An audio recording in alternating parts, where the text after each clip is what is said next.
पिछले लेक्चर्स में हमने पढ़ा था एल्गी के जनरल कैरेक्टरिस्टिक के बारे में कि एल्गी क्या है और ये कहाँ पे पाया जाता है, इसके फॉर्म्स कैसे होते हैं। आज के लेक्चर्स में आज के लेक्चर में हम लोग एल्गी के रिप्रोडक्शन के बारे में पढ़ेंगे। रिप्रोडक्शन का मतलब होता है अपने जैसी संतान की उत्पत्ति करना, यानी अपने ही जैसे। जैसे अगर एल्गी है तो वो एल्गी ही रिप्रोड्यूस करेगा, इंसान है तो इंसान ही रिप्रोड्यूस करेगा। क्लास 12 के एनसीईआरटी में रिप्रोडक्शन का यूनिट बहुत डिटेल से दिया गया है। 11th में हमें जिन स्पेसीज में रिप्रोडक्शन के बारे में पढ़ना है तो उसमें ये पढ़ना है कि टाइप्स ऑफ रिप्रोडक्शन जो है उसमें क्या क्या होते हैं, कौन कौन से होते हैं, बस ये पढ़ना है, ठीक है। तो एल्गी का जो रिप्रोडक्शन है वो 3 तरीके का होता है। एल्गी में जो रिप्रोडक्शन होगा वो 3 तरीके का होगा। एक तो पहला होगा वेजिटेटिव रिप्रोडक्शन, दूसरा होता है एसेक्सुअल रिप्रोडक्शन, तीसरा है सेक्सुअल रिप्रोडक्शन, ठीक है। 3 तरीके का रिप्रोडक्शन होता है, एक वेजिटेटिव, दूसरा सेक्सुअल, एसेक्सुअल और तीसरा सेक्सुअल रिप्रोडक्शन। हमारा जो वेजिटेटिव फॉर्म ऑफ रिप्रोडक्शन है या टाइप्स ऑफ रिप्रोडक्शन है, ये एल्गी में फ्रेगमेंटेशन के द्वारा होता है। फ्रेगमेंटेशन के द्वारा होता है मतलब मान लेते हैं कि ये कोई स्पीसीज है, इसका एक फ्रेगमेंट यहाँ पे टूट गया, फिर फर्दर इसी से एक नया स्पीसीज बन गया। इसी को हम लोग क्या कहते हैं, ये N1 है, ये N1/2 और ये N2, ठीक है। तो इसी से क्या होता है, यानी एक स्पीसीज है उसका कोई बॉडी का पार्ट ब्रेक हुआ और वो ब्रेक जो है फर्दर कोई फ्रेगमेंट हुआ और फिर उससे न्यू जो है यानी प्लांट बॉडी बनता है, उसको हम लोग कहते हैं वेजिटेटिव रिप्रोडक्शन। इस टॉपिक में जो चीज़ हमें याद रखनी है एग्ज़ाम के पॉइंट ऑफ व्यू से कि इसका एग्जाम्पल्स क्या है और वो किस टाइप के एल्गी में होता है, यही क्वेश्चन नीट में पूछता है। तो हम देखते हैं एक एक करके। वेजिटेटिव रिप्रोडक्शन क्या होता है कि each fragment develops into a thallus. अब प्लांट बॉडी क्या है, एल्गी का थैलस है, इसलिए जो इसका यानी फ्रेगमेंट होगा वो किस में डेवलप करेगा, थैलस में करेगा। एग्जाम्पल देखना ये किस में हो रहा है, ये होता है स्पाइरोगायरा में और यूलोथ्रिक्स में। वेजिटेटिव टाइप का जो रिप्रोडक्शन है उसका जो एग्जांपल एल्गी में है, जो यूजुअली होता है वो फ्रेगमेंटेशन के द्वारा होता है। अब ये फ्रेगमेंटेशन क्या होता है कि उसमें प्लांट बॉडी का या थैलस का कोई फ्रेगमेंट ब्रेक होगा और फिर उसकी जगह पे उसी से जो है न्यू फॉर्म होगा, इसका एक नया थैलस जन्म लेगा, ठीक है। इसका जो एग्जांपल है वो स्पाइरोगायरा है, दूसरा यूलोथ्रिक्स है, ठीक है। एग्जाम्पल याद रखना है, एग्जाम में बहुत इंपॉर्टेंट है ये। इसको मैं वीवीआई कर रहा हूँ, पूछ सकता है कि स्पाइरोगायरा में किस टाइप का रिप्रोडक्शन होता है। तो स्पाइरोगायरा में कैसा होता है, वेजिटेटिव फॉर्म ऑफ रिप्रोडक्शन हो सकता है। यूलोथ्रिक्स में क्या होता है, तो यूलोथ्रिक्स में भी क्या होगा, वेजिटेटिव टाइप्स का रिप्रोडक्शन होगा, ठीक है। आगे देखते हैं एसेक्सुअल रिप्रोडक्शन क्या होता है। एसेक्सुअल रिप्रोडक्शन एक स्पेशल स्ट्रक्चर के थ्रू रिप्रोडक्शन होता है, यानी स्पोर्स के थ्रू होता है, ठीक है। मोस्ट कॉमन जो स्पोर्स है जिसके थ्रू एल्गी में रिप्रोडक्शन होता है वो है जू स्पोर्स। क्या है, जू स्पोर्स, ठीक है। अब ये जू स्पोर्स जो होता है ये मोटाइल होता है क्योंकि इसमें फ्लैजेला होता है, ठीक है। तो जू स्पोर का नेचर क्या है, जू स्पोर का नेचर है मोटाइल, ठीक है। जहाँ भी मोटाइल आएगा इसका मतलब उसमें फ्लैजेला या सीलिया पाया जाता है। इन केस ऑफ बैक्टीरिया हम जानते हैं सीलिया पाया जाता है, लेकिन यहाँ पे फ्लैजेला पाया जाएगा, ठीक है। तो अब देखिए यही जो यानी वो जो फ्लैजिला होता है, अब जर्मिनेशन पे क्या होता है, ये न्यू प्लांट बॉडी बनाता है, कौन, ज़ूस्पोर। तो एसेक्सुअल रिप्रोडक्शन का एनसीईआरटी में एग्जांपल नहीं दिया हुआ है, ठीक है। तो इसको देखते हैं आगे, लेकिन इसका दिया हुआ है सेक्सुअल रिप्रोडक्शन में बहुत सारी कंडीशंस होंगे, गैमेट कैसा हो रहा है स्ट्रक्चर, और गैमेट में फ्लैजिला है कि नहीं है, और उसका साइज सिमिलर है कि डिसिमिलर है। सिमिलर अगर फ्लैजिला है और साइज डिसिमिलर है तो वो किस में पाया जाता है, तो ये सब हमको अभी देखना है। अब देखिए, तो अब इसमें देखिए जो तीसरा टाइप है रिप्रोडक्शन का वो सेक्सुअल रिप्रोडक्शन का है, ठीक है। तो सेक्सुअल रिप्रोडक्शन जब भी हम बात करेंगे तो उसमें मतलब हुआ कि through the fusion of two gametes. Fusion of two gametes का मतलब क्या होगा कि मेल गैमेट का फीमेल गैमेट के साथ क्या हो रहा है, फ्यूजन हो रहा है, मेटिंग हो रहा है। दोनों के मिलने से क्या बन रहा है, एक न्यू ऑफ स्प्रिंग बन रहा है, न्यू प्लांट बॉडी बन रहा है। तो ये सेक्सुअल रिप्रोडक्शन हम इसको कहते हैं। ठीक है, 12th क्लास की एनसीईआरटी में जो यूनिट है उसमें हमारा बहुत इंपॉर्टेंट है। उसमें हम लोग फ्लावर के अंदर में पढ़ेंगे, प्लांट के अंदर में पढ़ेंगे सेक्सुअल रिप्रोडक्शन कैसे हो रहा है हायर प्लांट्स में, फिर ह्यूमन में कैसे हो रहा है वो पढ़ेंगे। तो बहुत ज़्यादा डिटेल में यहाँ जो याद रखना है वो याद रखना है कि ये सब कंडीशंस हो कहाँ रहे, ये टाइप्स ऑफ रिप्रोडक्शन हो कहाँ रहा है, किस स्पीसीज में हो रहा है। तो अब देखिए, अब चूंकि रिप्रोडक्शन किसके द्वारा हो रहा है, सेक्सुअल गैमिट के द्वारा। तो अब ये गैमिट का नेचर कैसा है, इसका स्ट्रक्चर कैसा है और ये किस स्पीसीज में पाया जाता है, यही से क्वेश्चन बनता है। तो अब देखिए कि अब यहाँ पे कंडीशन देखना है। गैमिट्स है, गैमिट्स में फ्लैजिला होगा और उसका साइज जो है सिमिलर इन साइज होगा। ठीक है, तो वो हमारा किस में पाया जाएगा, यूलोथ्रिक्स में पाया जाएगा और क्लैबोडोमोनस में पाया जाएगा।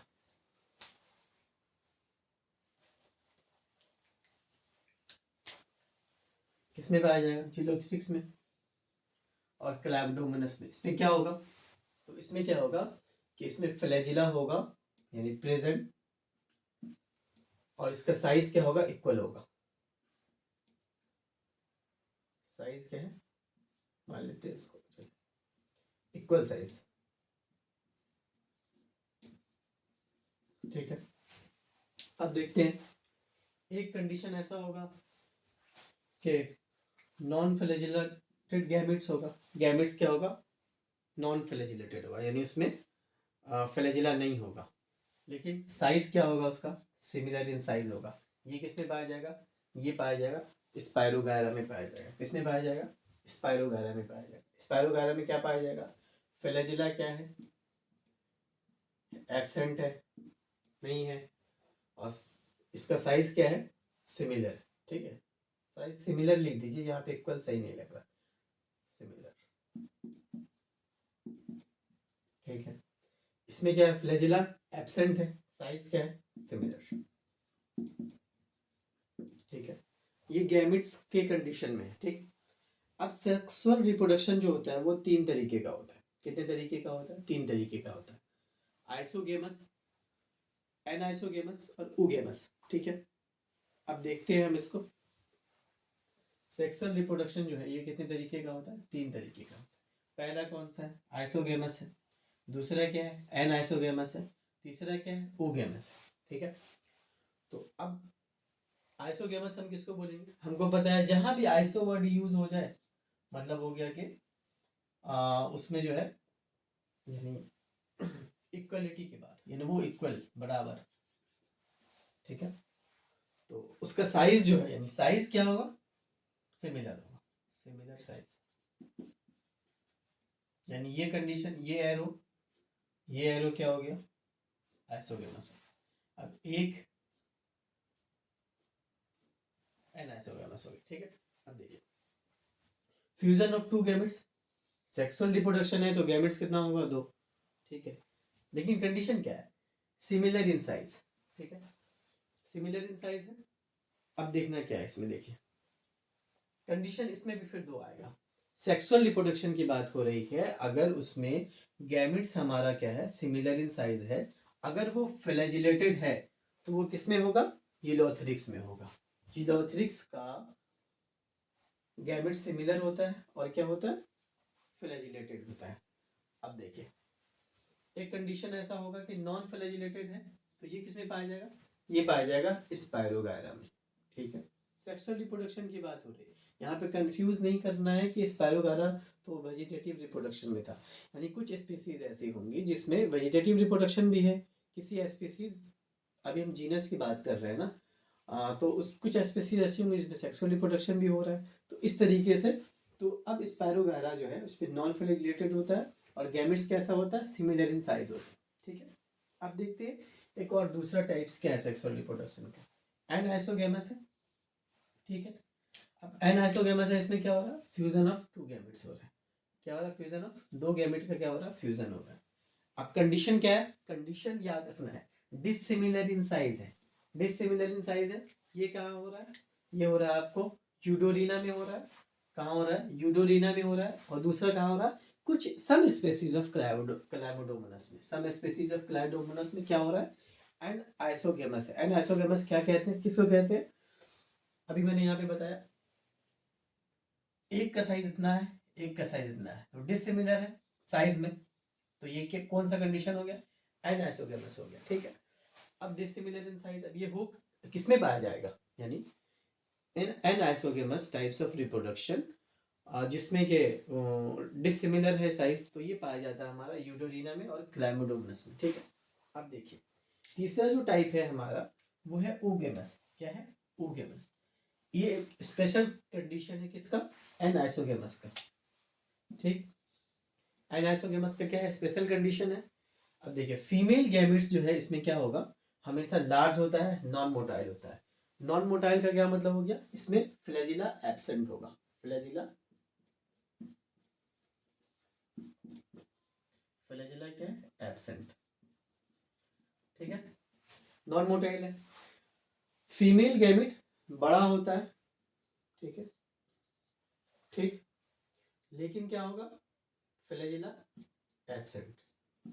ठीक है, अब मेल गैमेट क्या हो रहा है? साइज जो है इसका छोटा है as compared to female gametes, but motile. ठीक है, ये कंडीशन किसका है? ये कंडीशन है हमारा ओगेमस का। ठीक है, अब इसका एग्जांपल बहुत इंपॉर्टेंट है, याद रखना है। वॉलवॉक्स, वॉलवॉक्स जहाँ भी नाम आए तो वो हमें पता है कॉलोनियल फॉर्म ऑफ एल का है। फ्यूकस, फ्यूकस इसका एग्जांपल है। तो इन दोनों में कौन सा कंडीशन पाया जाता है? ओगेमस पाया जाता है। ओगेमस किसका टाइप है? सेक्सुअल रिप्रोडक्शन का। तो अब हमको क्या करना है, जब मैं इस पे चैनल के डिस्क्रिप्शन में अगर पीडीएफ या नोट्स प्रोवाइड करूंगा, फिर आप उसको एक बार देख लीजिए और एनसीईआरटी को देख लीजिए, तो ये क्रिस्टल क्लियर हो जाएगा। इसमें कंफ्यूजिंग होता है, तो आपको करना क्या है कि पीवाईक्यू जो 36 ईयर वाला है उसको देख सकते हैं। ठीक है, वो भी मैं अपलोड कर दूंगा अपने चैनल पे। ठीक है, तो इसको 2-3 बार पढ़िएगा, इस वीडियो को 2-3 बार देख लीजिए। ठीक है, और तो उसके बाद आपको समझ में आ जाएगा। समझ में तो आप आ ही गया होगा, लेकिन वो मेमोराइज हो जाएगा। ठीक है, कि कौन सा कंडीशन कहाँ पाया जाता है, उसके एग्जाम्पल्स बहुत इंपॉर्टेंट है, एग्जाम्पल्स को याद रखना है। अब देखते हैं हम क्या रिप्रोडक्शन, रिप्रोडक्शन क्या होता है? वेजिटेटिव, वेजिटेटिव रिप्रोडक्शन के बारे में हमने पढ़ा कि वेजिटेटिव रिप्रोडक्शन किस टाइप का होता है एल्गी में? फ्रेगमेंटेशन में। फ्रेगमेंटेशन, इसका एग्जांपल क्या है? स्पायरोगारा और यूलोथ्रिक्स है। एसेक्सुअल रिप्रोडक्शन में क्या होता है? जू स्पोर के थ्रू हमारा एसेक्सुअल रिप्रोडक्शन होता है। ठीक है, जू स्पोर में क्या होता है? फ्लैजिला प्रेजेंट होता है। सेक्सुअल रिप्रोडक्शन हम किसको कहते हैं? सेक्सुअल रिप्रोडक्शन हम उस कंडीशन में कहेंगे जबकि दोनों गैमेट्स का फ्यूजन होता है, दोनों गैमेट्स मिलता है, मेल एंड फीमेल। ठीक है, अब गैमेट्स के बारे में पढ़ते हैं कि नेचर कैसा है। एक तो फ्लैजिला होगा और सिमिलर इन साइज होगा। ये किसमें पाया जाएगा? यूलोथ्रिक्स में और क्लैमोडोमोनास में पाया जाएगा। अब एक कंडीशन ऐसा होता है कि हमारा नॉन फ्लैजिला होता है बट सिमिलर इन साइज होता है। ठीक है, ये किसमें पाया जाता है? स्पायरोगारा में पाया जाता है। सेक्सुअल रिप्रोडक्शन के बारे में हमने पढ़ा कि सेक्सुअल रिप्रोडक्शन जो है वो 3 तरीके का होता है, आइसोगेमस, एनाइसोगेमस और उगेमस। आइसोगेमस में क्या होता है कि आइसो का क्या मतलब होता है? यानी सिमिलर इन साइज। तो आइसोगेमस का मतलब हो गया कि fusion of two gametes similar in size. अब इसमें कंडीशन 2 है। पहला कंडीशन कौन सा? फ्लैजिला, फ्लैजिलेटेड हो। दूसरा कंडीशन कौन है? Non flagellated. तो फ्लैजिलेटेड किसमें होगा? यूलोथ्रिक्स में। और नॉन फ्लैजिलेटेड किसमें है? स्पायरोगारा में। अब दूसरा कंडीशन देखिए एनाइसोगेमस। एनाइसोगेमस मतलब हुआ कि साइज जो है वो कैसे है? हमारा डिसिमिलर है, यानी एक का साइज बड़ा होगा तो एक का साइज उसके कंपैरिजन में छोटा होगा, इसका मतलब डिसिमिलर का मतलब यही हुआ। अब इसका एग्जांपल क्या है? एग्जांपल है यूडोरिना और क्लैमिडोमोनास के कुछ स्पीसीज में, सम स्पीसीज ऑफ द क्लैमिडोमोनास। ठीक है, तीसरा कंडीशन क्या है? तीसरा सॉरी टाइप्स क्या है, कंडीशन तो नहीं कहना चाहिए, टाइप्स। वो है उगेमस। उगेमस क्या है? एक स्पेशल कंडीशन है एनाइसोगेमस का। ठीक है, अब इसमें क्या हो रहा है? इसमें ये हो रहा है कि अब एनाइसोगेमस का क्यों है वो स्पेशल कंडीशन? क्योंकि एनाइसोगेमस में हमने क्या पढ़ा कि एक जो होगा वो गैमेट जो होगा वो डिसिमिलर होगा। तो अब देखिए इसमें क्या होता है, जो फीमेल गैमेट होता है लार्ज है और मेल गैमेट क्या होगा? स्मॉल होता है। तो लार्ज है और स्मॉल है, इसका मतलब ये एनाइसोगेमस का कंडीशन था, लेकिन एक स्पेशल कंडीशन है जिसमें क्या होता है कि हमारा जो फीमेल गैमेट है वो लार्ज होता है, नॉन मोटाइल होता है, और उसके बाद जो है ना यानी उसमें फ्लैजिला एब्सेंट होता है, और मेल गैमेट उसका छोटा होता है और मोटाइल होता है। अब इसका एग्जांपल क्या? वॉल्वक्स और फ्यूकस इसका एग्जांपल है। ठीक है। अब नेक्स्ट में अभी हम लोग पढ़ेंगे इकोनॉमिकल इंपॉर्टेंस ऑफ एल्गी के बारे में, ठीक है।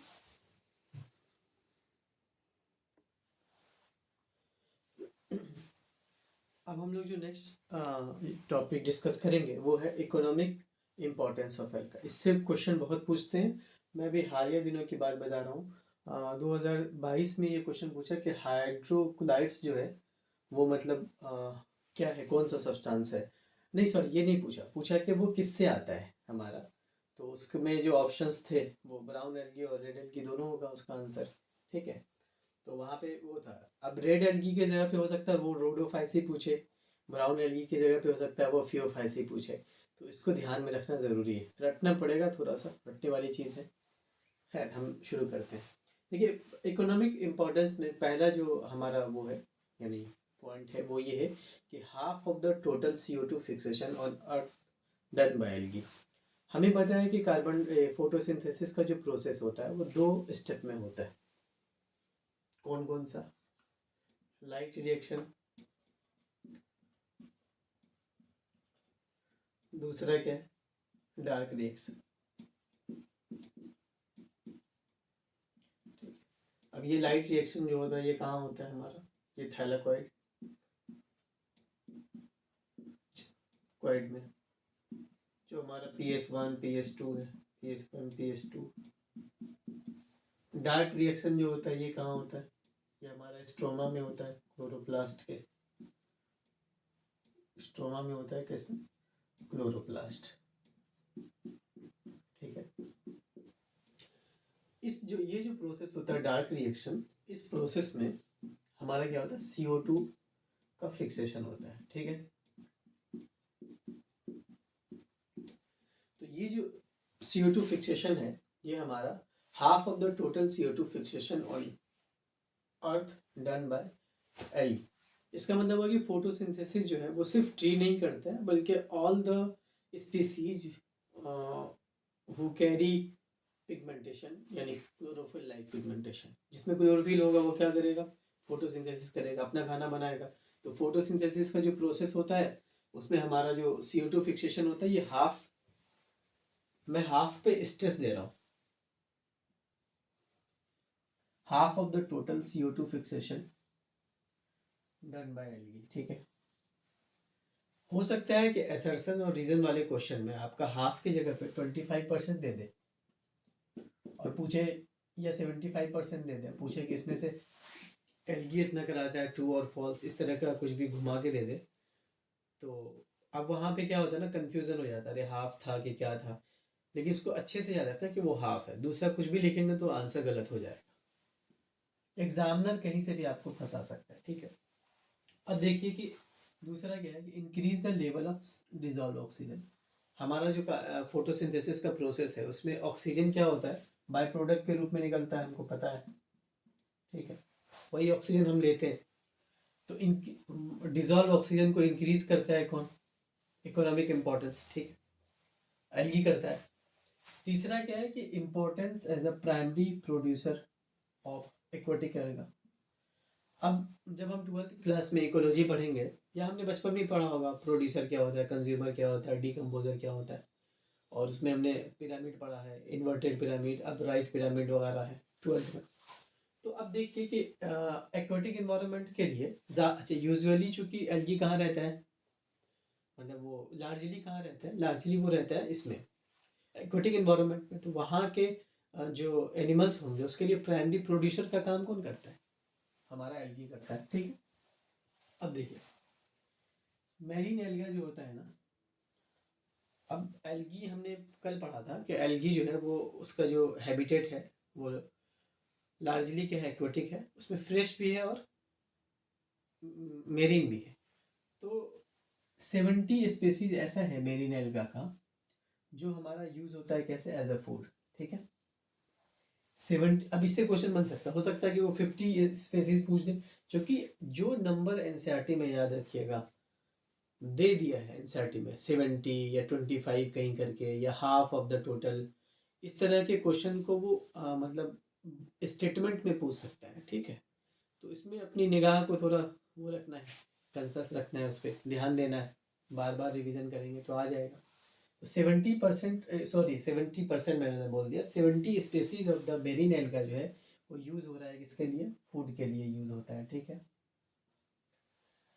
अब 70 का तो एग्जाम्पल नहीं देगा एनसीईआरटी में, तो 3 एग्जाम्पल दिया हुआ, कितने एग्जाम्पल है, 3, 1 2 और 3, 3 एग्जाम्पल्स आर।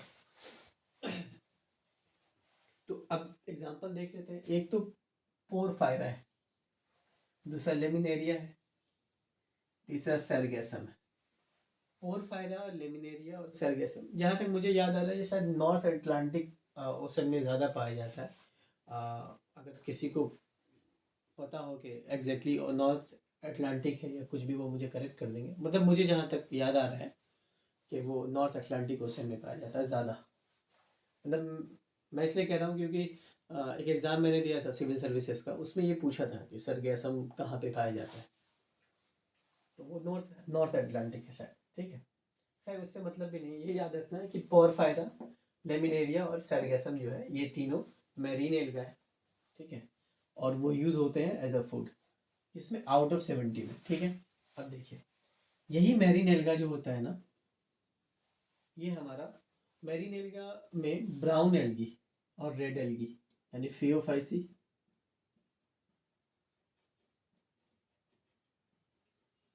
फियोफाइसी और रोडोफाइसी,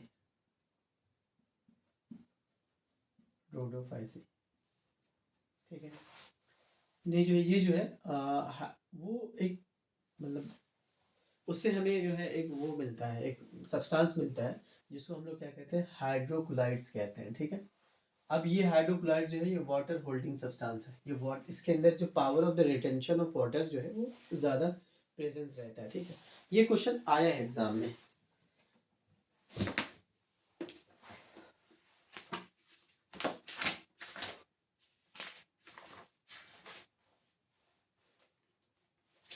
ये पूछा है, देखिए question number 1, hydrochloride carrageenan is obtained from.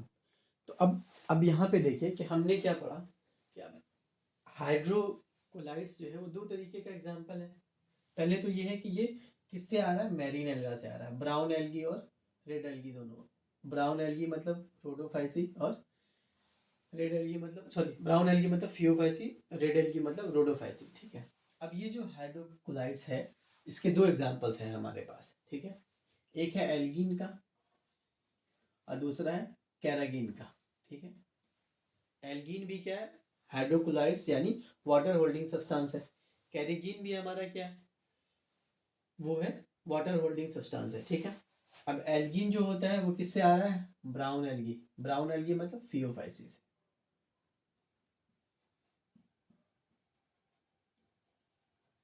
ठीक है। अब कैरेगिन किससे हमारा आ रहा है, रेड एल्गी से, ठीक है। अब ये इसको हम लोग रोडोफाइसी बोल सकते हैं, यकीनन बोल सकते हैं, क्यों नहीं बोलेंगे, ठीक है। क्वेश्चंस के अगर ये कैमरे में दिख रहा हो तो देखिए, कह रहा है कि हाइड्रोक्लोराइड्स कैरेगिन इज एब्टेंड फ्रॉम, तो पहला ऑप्शन है फियोफाइसी और रोडोफाइसी। बच्चा कंफ्यूज हो जाएगा, वो कहेगा अरे हाइड्रोक्लोराइड्स जो है वो तो दोनों से मिलता है, लेकिन ये हाइड्रोक्लोराइड्स कैरेगिन के बारे में पूछ रहा है। अभी हम यहाँ क्या पढ़ रहे हैं, हाइड्रोक्लोराइड्स कैरेगिन किससे हमें मिलता है, तो रेड एल्गी से मिलता है, यानी रोडोफाइसी से मिलता है, ठीक है। तो अब देखिए ये हमारा आंसर क्या हो जाएगा, बी हो जाएगा, रोडोफाइसी, ठीक है।